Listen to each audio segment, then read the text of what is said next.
জলপাইগুড়িতে জমজমাট রথযাত্রার প্রস্তুতি। শ্রী শ্রী জগন্নাথ দেবের স্নান যাত্রা।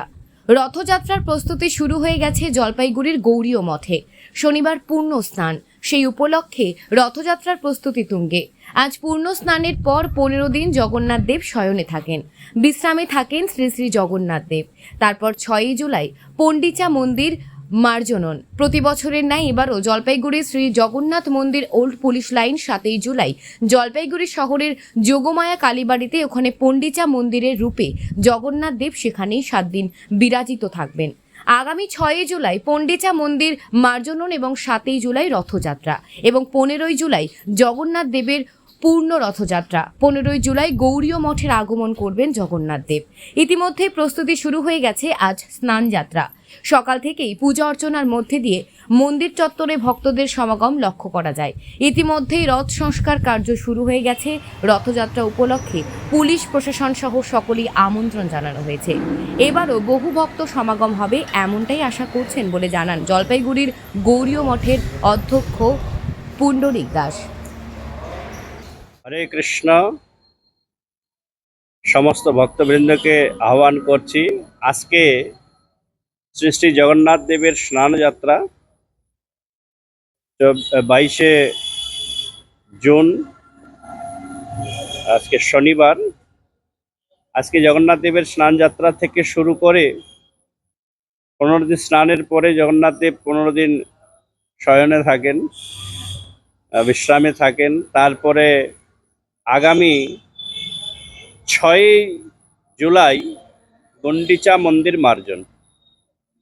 আমরা এবারে প্রতি বৎসরের মতোই শ্রী জগন্নাথ গৌরীয় মঠ ওল্ড পুলিশ লাইন জলপাইগুড়ি থেকে রথযাত্রা বের হয়ে 7 জুলাই আমরা যোগমায়া কালীবাড়িতে ওখানে পণ্ডিচা মন্দির রূপে জগন্নাথ দেব 7 দিন সেখানে বিরাজিত থাকবেন। তো আগামী 6 জুলাই পণ্ডিচা মন্দির মার্জন আর 7 জুলাই রথযাত্রা এবং 15 জুলাই জগন্নাথ দেবের পুনর্যাত্রা। 15 জুলাই জগন্নাথ দেব পুনর্যাত্রা হয়ে জগন্নাথ গৌরীয় মঠেই আগমন করবেন। আমাদের জগন্নাথ দেবের রথযাত্রার প্রস্তুতি শুরু হয়ে গেছে। আজকে স্নান যাত্রা একটু পরে শুরু হবে।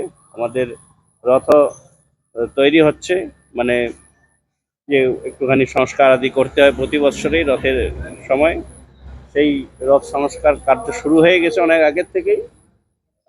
এখন চলছে, প্রস্তুতি চলছে সমস্ত কিছুই। আজকে থেকে শুরু হয়ে গেল রথযাত্রা, ঘন্টা বেজে গেল। আমি পুলিশ প্রশাসন এবং অন্যান্য যাদেরকে নিমন্ত্রণ করার সকলকে মোটামুটি নিমন্ত্রণ করা হয়ে গেছে। পুলিশ প্রশাসন আমাদেরকে আশ্বাসন দিয়েছেন প্রতি বছর যেভাবে আমাদেরকে তারা গাইড করেন এবারেও তারা করবেন। আর আমি আশাবাদী যে জলপাইগুড়ির সমস্ত ভক্তবৃন্দ জগন্নাথ দেবের এই রথযাত্রাকে খুবই উৎসাহ উদ্দীপনা সহকারে উৎসবকে উদযাপিত করেন। তারা সকলেই উৎসবে উপস্থিত হবেন। সমস্ত জলপাইগুড়িবাসী ভক্তবৃন্দ জলপাইগুড়িবাসীকে আমি নিমন্ত্রণ জানাচ্ছি শ্রী জগন্নাথ গৌরীয় মঠের পক্ষ থেকে। আমার নাম পুণ্ডরিক দাস, বর্তমান শ্রী জলপাইগুড়ি গৌরীয় মঠের অধ্যক্ষ। আমার নাম পুণ্ডরিক দাস। দেখতে থাকুন নিউজ প্রাইম টাইমস, আপনাদের সাথে আপনাদের পাশে।